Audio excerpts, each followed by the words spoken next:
I'm sorry. I didn't feel like you guys. Is it because you think I don't support you? It's because Aiden didn't support. Aiden, I think it's the whole house doesn't support me. Oh yeah, that's true. Fantastic. I love this. Actually, I'll support you. Is it? That's awesome. See, that's, yeah. This fluorescent That's light. awesome. Yeah, I don't like it. Wait, I don't like how this looks. I'm gonna separate the lines. Okay. I thought this was US. You do you. You were not here, Ashley, so I had to improvise. It looks good. Okay. Who decorated? Hi, Victoria. Mr. Ebert, decorating skills are. Thank you. I want my classroom to be a place you enjoy and feel comfortable. A warm, safe, loving learning environment. I enjoyed it until test day.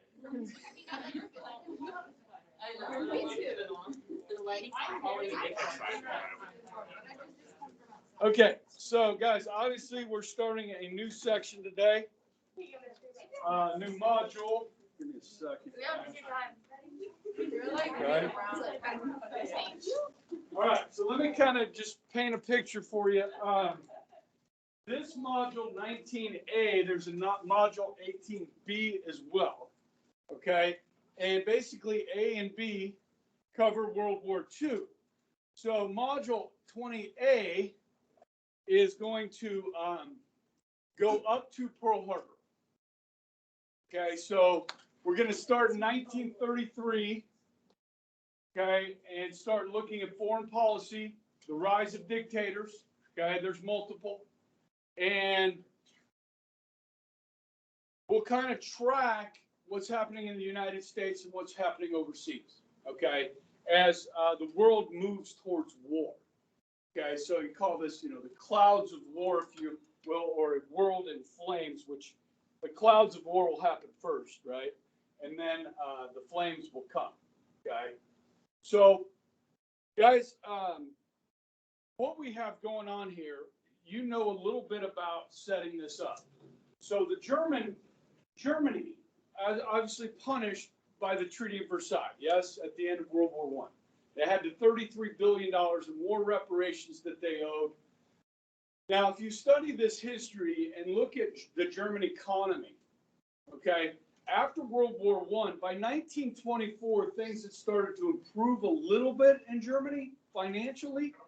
But when 1929 happened and the stock market crashed in the United States, this led to really harmful effects across the world. And Germany is affected as well. And so that's you're going to see the rise of Hitler. Okay, now, guys, I'll have this slide up here for probably 2 days. All right, and I'm going to give you the option for the long version or the short version. Which one is more interesting? Oh, it is interesting stuff where we'll talk about, social Darwinism and eugenics and stuff like that. And anti-Semitism, okay, which is something that a lot of young people don't know a lot about, okay? I had to, I know that. Nice. Anti-Semitism. Well, feel free to chime in anytime on knowledge that you may have on this subject matter, okay? So starting with Adolf Hitler, now we call him, as the notes do here, one of the most destructive dictators in modern history. Okay, so when we talk about what do we mean by most destructive, well, we know Hitler with the Holocaust is responsible for the death of what? How many Jews? 6 million Jews, okay?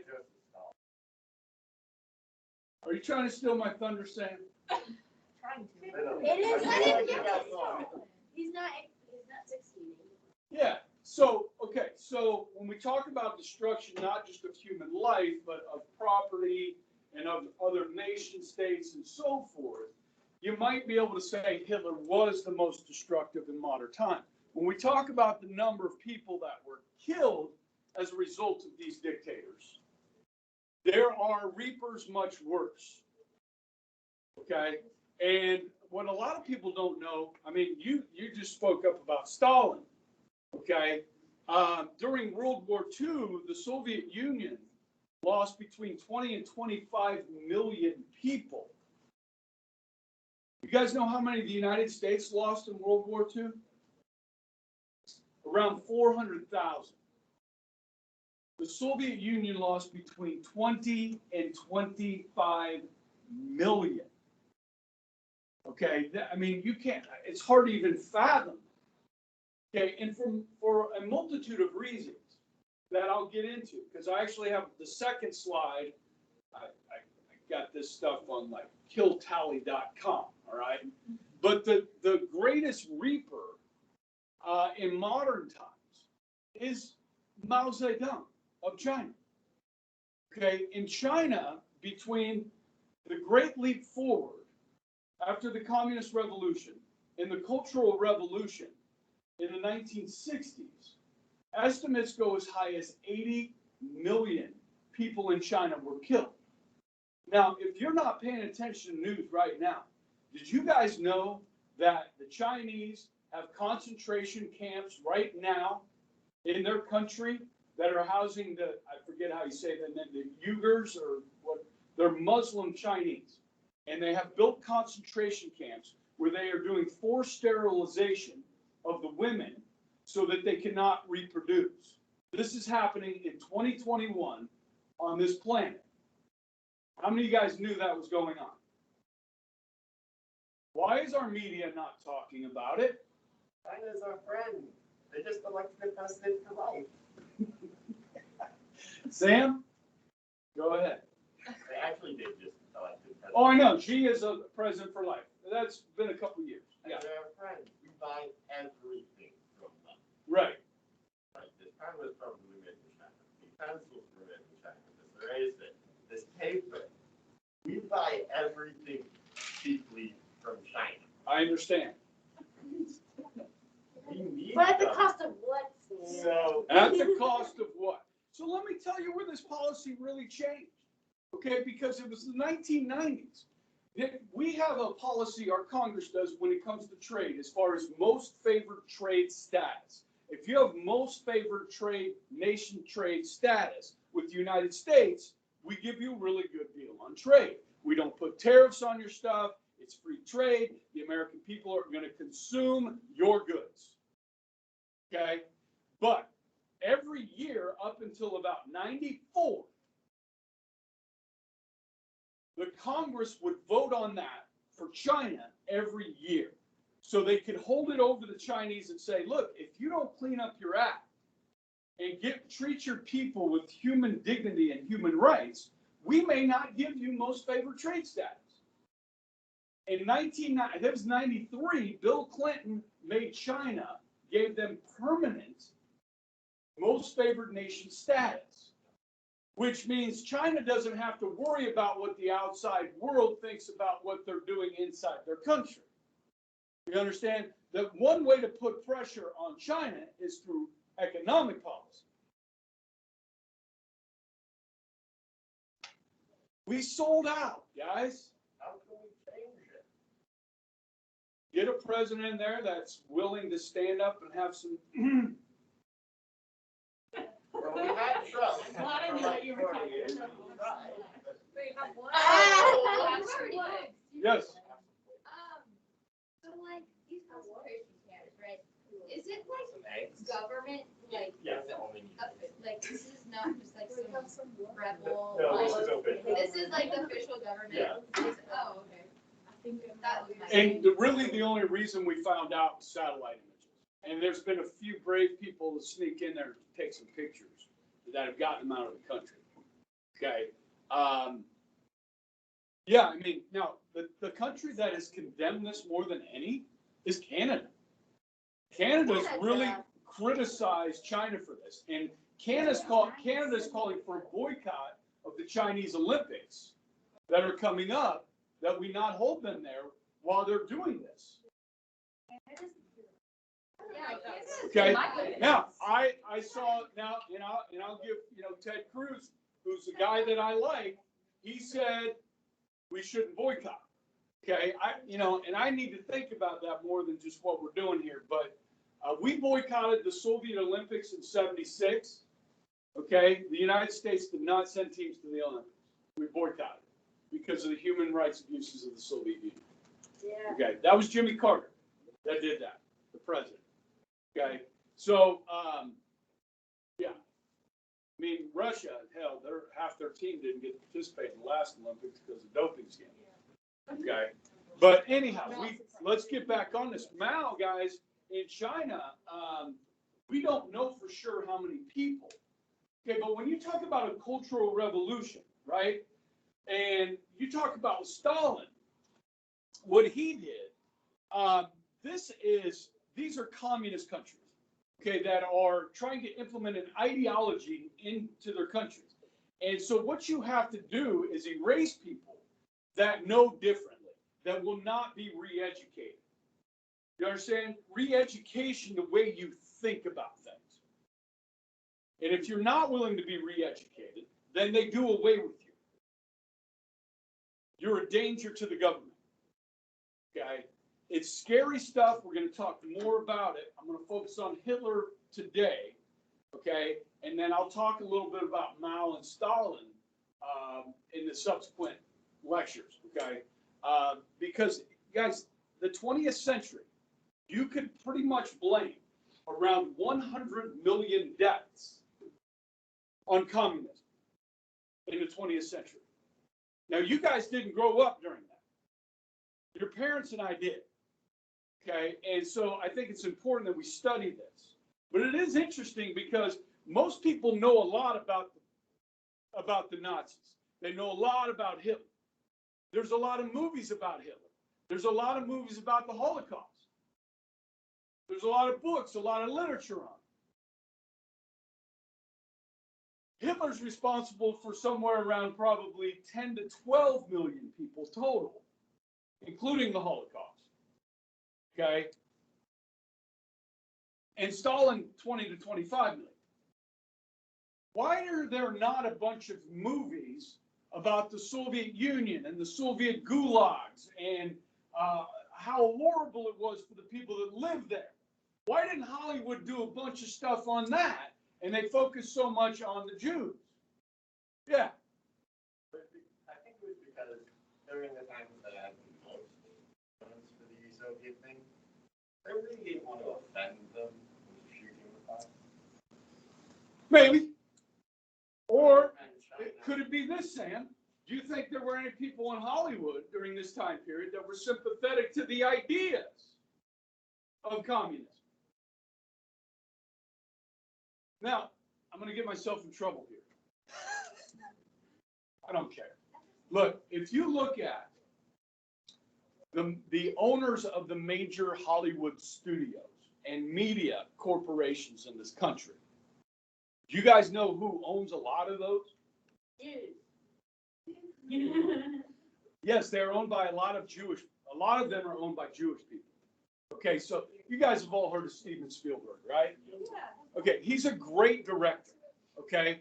And Steven Spielberg is Jewish, all right? And a lot of the actors you watch on television and in the movies are Jewish as well. So what you see, guys, is Jewish people trying to really educate people on what happened to the Jewish people, so hopefully it doesn't happen to them again. So you can't blame them for wanting to, promote this stuff. And I agree. I think it should be talked about. I love the movies. I love the books that it educates citizens of today. But we need to do that with communism too. And there is some literature out there. My wife just finished a book. I'm going to read it next on the Soviet gulags. There's a couple movies out there that are anti-communist, but Hollywood hasn't produced a lot. And when we talk about the Cold War between the Soviet Union and the United States, and you look at movies during that 40 years of Cold War, very few of the movies made about the Cold War were pro-American. Very few. Okay? Like Red Dawn. If any of you guys have seen Red Dawn. Okay, that was pro-American. Yeah. And the new one. And the new one. But the first one was good. Okay. All right. So that's an interesting, to think about in our society, what we what is promoted in our media and by Hollywood studios and so forth, okay? And how many books are read and written on these subjects. And it's interesting to learn about, okay? And I'll get back to the Soviet gulags in the next lecture. But let's talk about Hitler, okay? Hitler was born, oh, this is something I need to do. We need to get our geography under order here. So I'll make copies of this. Okay, and we're going to do a map exercise. You're not going to graduate here without knowing. There are points involved. You can color. What's the best? It's Europe. Does it have Ireland? Europe. Ireland is on there. Ireland's the best. So we have a test over this, or is it? Yeah. We're gonna do. I'll give you 25 points for filling out the map and give you a 20-point quiz. So 45 points. Rock and roll. All right. We'll get that going. Okay. Now back to Hitler. Now Hitler is born in Austria. Now what's interesting, guys, is Hitler tells his story, and then there's actually Hitler's story. You understand? So when you get people like Hitler or any leader of any sort, they don't have to be a communist or a fascist or anything else. They like to embellish their story. You know, Joe Biden does that. Okay, Trump did that. So Hitler's born in Brunau, Austria, which is on the border between Austria and Germany. Okay, now the thing you need to remember about Germany is the German Unification took place. Does anybody know what year that happened, where Germany became Deutschland, became Germany? Late 1800s. Yes, late 1800s, 1870. 1870, okay?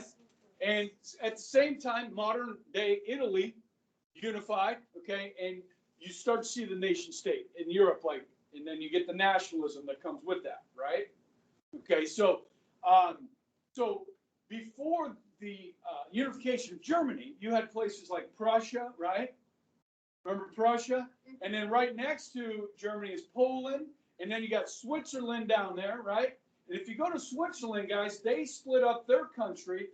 They have French, Swiss cantons, people that speak French. They have German, Swiss cantons. They have Italian, Swiss cantons, where the people in that part of that border in Switzerland, the border of those countries a lot of them speak the language of the bordering country, okay?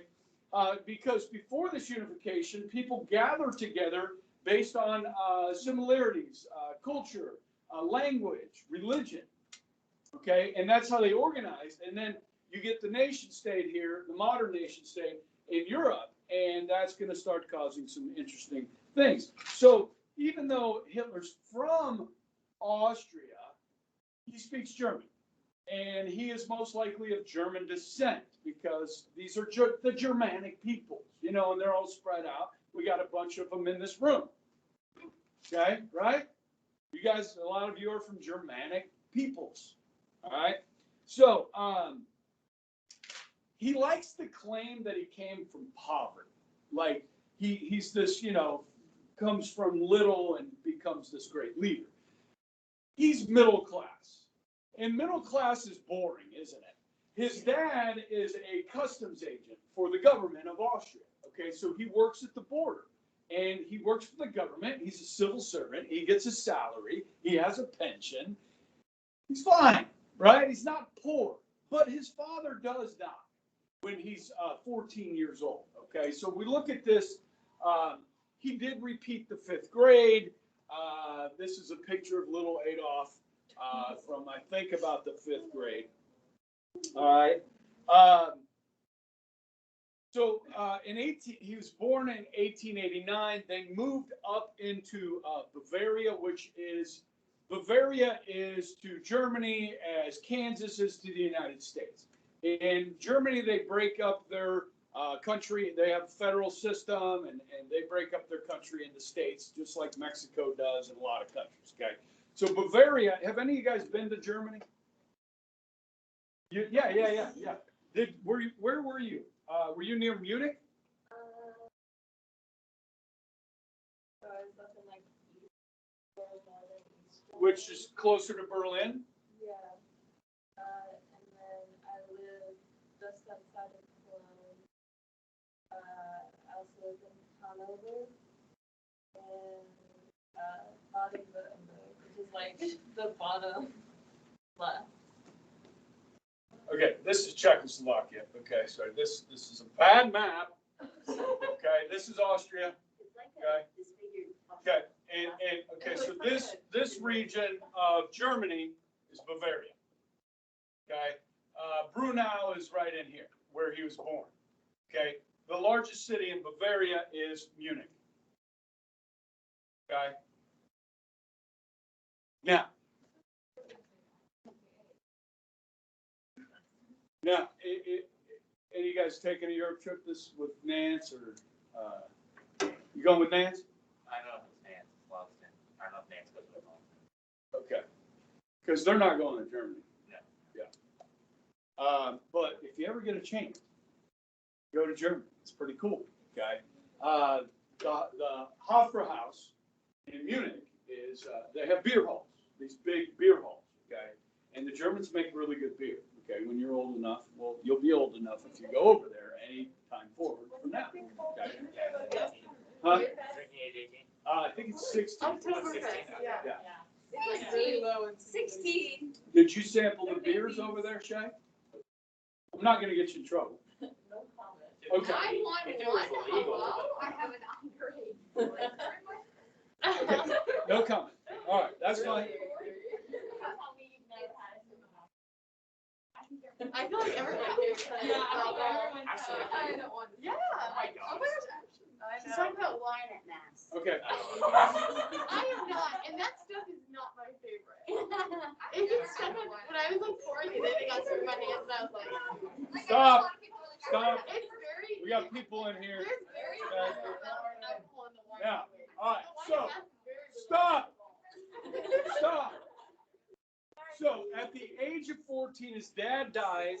He's kind of a mama's boy. He drops out of high school at 16. So, he didn't graduate from high school. He was good, and he was actually a pretty good artist. Okay, Hitler was a decent artist. And he liked history, but he did not do well in school. Okay, so after he drops out, his dad's dead. His mom takes him to Vienna, the capital of Austria.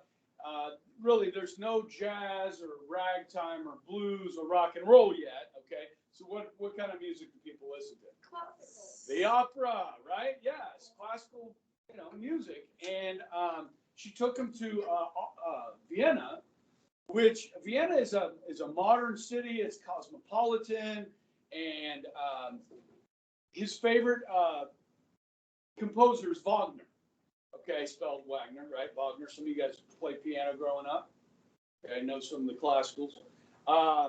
And so he likes Vienna, and he's got a friend from high school, and his friend wants to go to the Vienna School of Art. It's a tough academy to get into. Okay, and Hitler fails the entrance exam twice. Now the second time, he tells his mother that he is in school, he passed, he's going to the Vienna Art School. Okay, he's living with his friend for a while, and his friend that got into the art school, but then because Hitler's not going to class and the other guy is, it just that relationship fall apart. So you have this 17, 18-year-old Adolf Hitler that really becomes homeless. He's living on the streets of Vienna at a very formative age of 18, 19, 20 years old. He's staying in hostels. You guys know what hostels are. The Europe thing where it's just like a place you can go sleep at night. Okay. So he's living on the streets. And so where we see this formation of Hitler, so if you fast forward here 20 years, okay, you're in 1909, right? Yeah. Yeah, 1909. So in this time period, if you look at Vienna, there is ideologically, there's a lot of anti-Semitism going on in Vienna. Now, Vienna is a city of, maybe 500,000 people, something like this. It's a pretty big city. Actually, it's quite a bit larger than that. There's about 200,000 Jews living in Vienna alone. In Vienna, okay? The mayor of Vienna at the time, Mayor Luger, is an anti-Semite. And there's a lot of pamphlets and books being passed around on the streets of Vienna. Hitler starts to read about this, okay? And what this ideology that is being espoused by some of these is what's called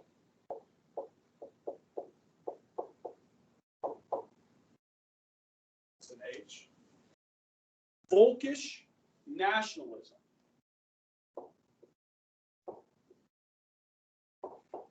Shay? Volkish? Huh? Okay. If you replace this with an F. Folkish. People. Ethnicity. Ethnic nationalism. And what ethnicity are we talking about here? What they're talking about is the German ethnicity. The Germanic people. Okay? And who doesn't fit into that mode? Jews. They're not German. They're Jewish. Okay? Now that brings up something interesting. When we go back and we talk about anti-Semitism, all right, we go back to the book of Exodus in the Old Testament, right? Where are the Jews fleeing? Egypt, where they were what? Slaves. They were slaves. Why were the Jews slaves? Because Joseph took them into the Pharaoh, and so they were all in Egypt, and then they just became slaves over time. No, Because the Pharaohs didn't understand that Joseph. Yeah, so the Pharaohs didn't pass on the info, and then they forgot about Wait. Joseph. So Joseph is the reason why Jews were in Egypt? So Joseph brought them all to Egypt. Joseph. These Jews that went into Egypt believe in the God of whom? In the God of Abraham. Do the Egyptians believe in the God of Abraham? No. No. They're polytheistic, yes? Yes. Okay, so the Jews are a different than the Egyptians. You follow me? So what we refer to here, guys, this is traditional anti-Semitism. Okay? Traditional anti-Semitism looks at the Jews as a different religion of people. Modern anti-Semitism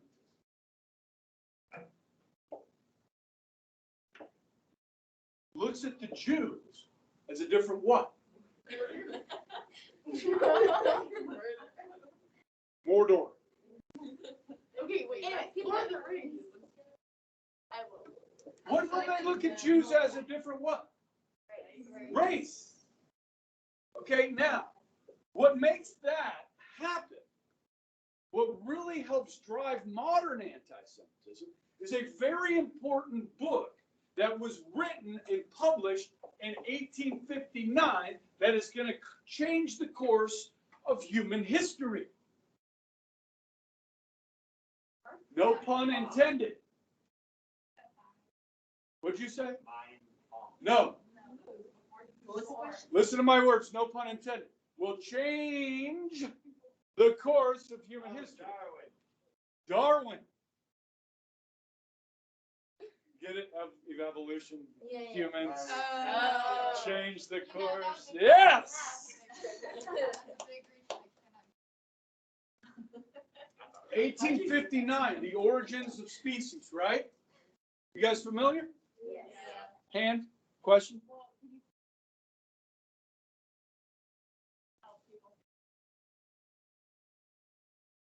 No, it is a religion and a race. It's tough. It's tough to understand.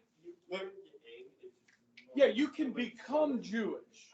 You can convert to Judaism, but it's also a bloodline. So White, but their heritage was And then they've the all Israelites. yes, Yeah. yes, And so then yes, people think they're just yes, yes. Because I know people can be Jewish. I was gonna say, did you see that graph? Right. Right. I saw that, but I'm not like thinking. Okay. I was like, He's 100%. I was like, how do you do this? 1859. Okay, now let's talk about this.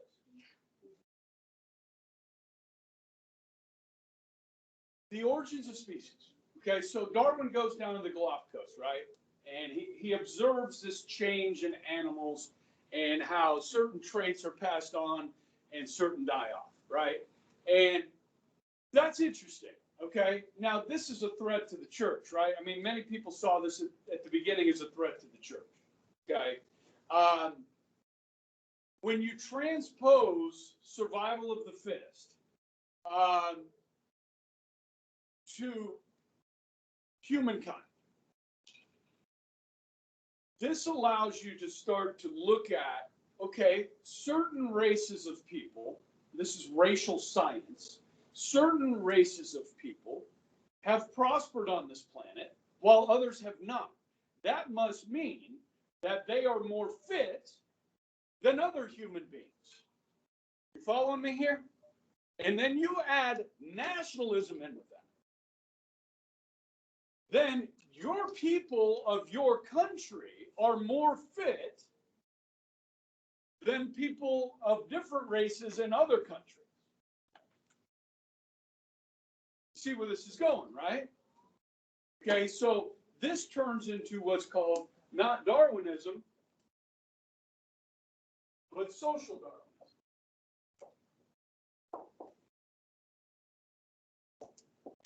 Which is scary. Okay, and I will tell you this, flies in the face of everything that is Christian. Now, so how does this develop? How does this happen? Okay, so you start to see, now you've all heard of the Aryan race, right? Okay, I've been talking about Germanic races, or the Germanic race, but where does that term Aryan come from? Does anybody know? Huh? North, from the Norsemen? No, it's weird. It actually comes from India, okay, where there were a group of, in that part of the world, people that we call Indians today, that spoke a language that was very similar to European languages. And that was called the Aryan language down there. And somehow it got adopted up into Europe, this term, Aryan, okay? It probably has to do with linguistics and stuff like that, okay? So that's the term that was used by Hitler, was the Aryan race, okay? We're talking about Germanic people generally here, okay? So the swastika too, also from India. Okay, so the swastika can be drawn a couple different ways. Please do not be triggered by me drawing this on the board, okay? It's history. All right, so this one is facing the east. This one is facing the west. You can tilt the axis on it as well in both ways, okay? This was a symbol that was used way back in ancient India to symbolize the rising sun and the setting sun. You thought it was peace? From what I've read, it represented the sun. But I could be wrong. I got that information from a professor in graduate school at Wichita State who taught this, and where I get a lot of these notes. My professor was Jewish. Okay, which is pretty awesome to take a class from a guy over this time period that was Jewish. Okay, Dr. Klunder was his name at Wichita State. All right, I think it was Klunder. I did have a Klunder, but it might have been a different name. But anyhow, okay. So yeah, but be that as it may, it's not some like cool symbol that Adolf Hitler came up with or something. You know what I mean? We're not going to give him credit for things that, yeah. Okay, so we start to see some books published, guys. The journal that he was reading in Austria was called Astara. You don't need to know that. And the philosopher was a guy named Adolf Lanz. Okay, so social Darwinism to the extreme is survival to the human realm. We see racial conflict, elimination of some, maturation of others. This can be used to explain history, why the Europeans were able to take over in different parts of the world, not just in the New World here, but also all over the world. Okay, so this is used as an excuse or as a reasoning, a scientific reasoning even, that why the Anglo-Saxons or the French or the Dutch or any of the other Europeans, the Spaniards, the Portuguese, to take over other peoples because of this idea of social Darwinism. Okay, and then with that, guys, you get the idea of eugenics.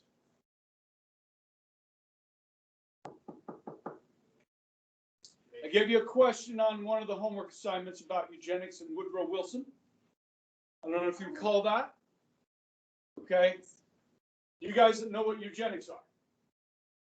Eugenics is an attempt to improve the gene pool of a country. Now, we were practicing eugenics in the United States in the early 1900s. In fact, in Kansas, Winfield State Hospital, just south of us, about 40 miles. State hospital, when we say state hospital, generally we're talking about for the mentally ill. Okay? And so what they would do if you were sent to the state hospital in Winfield, they don't want you to reproduce because you've already got mental issues. Those issues are going to be passed down to your offspring. So those that are physically handicapped, mentally handicapped, we don't want them to reproduce. That's the thinking of eugenics, because those people become a burden on society. If they can't take care of themselves, or they fill up our jails, so we're talking about criminals, mentally, physically disabled, prostitutes, you know, the lesser amongst us, we don't want them to reproduce because then they're a burden on society. And if we want our society to be stronger, then let's practice eugenics. So at Winfield State Hospital, as late as the 1920s, they were castrating men and doing forced hysterectomies on women to sterilize these individuals so they would not reproduce. At Topeka, where they used to have the state fair, they used to have in Kansas fitter family contests, the fittest family contest. And there was, you know, a perfect, you know, human being that had blonde hair, blue eyes, nice facial features, strong, fit. And then you had a wife or a husband that was strong and fit and pretty, handsome, and then the little pretty kids that there, and you'd have a contest for the fittest family. Okay, at the state fair in Topeka. Okay, now I see you guys talking. You got anything to add on that? Like, yeah. For CAS last year, Yeah. it was over the like mental asylums and like what they did, and like I saw something about that. Yeah. Yeah, I mean, eugenics, and guys, Hitler praised American eugenics. Hitler did it too, but before he did it, we were doing it. Woodrow Wilson supported these policies, and you guys know, what's the woman's name? Margaret Sanger? Is that her name? The one that started the clinics for abortions? Is that her name? Am I mixing her up with somebody else? Who are they trying to get people to abort their babies before they were born? They were trying to stop the births of what kind of people in the United States? Not just poor people, but mostly black people. They did not want blacks to have kids. So they started doing abortion clinics in heavily black communities. Okay? So they wouldn't reproduce. And if you look at the black population in this country, guys, it has remained static at about 13% for the last 40 years. Okay? Obviously, we know Hispanic. That's different, right? But that's happening in our country. Eugenics is taking place, just not under the name of eugenics. You understand? Now, I want to tell you about a quick movie so you can watch it over the weekend. It's called, oh gosh, where's it at? All right, I'll think of it. It's really good on this. And I'll pick up and finish up on this talk tomorrow, okay? You need it now. I got to make copies of the maps. We'll get to that next week.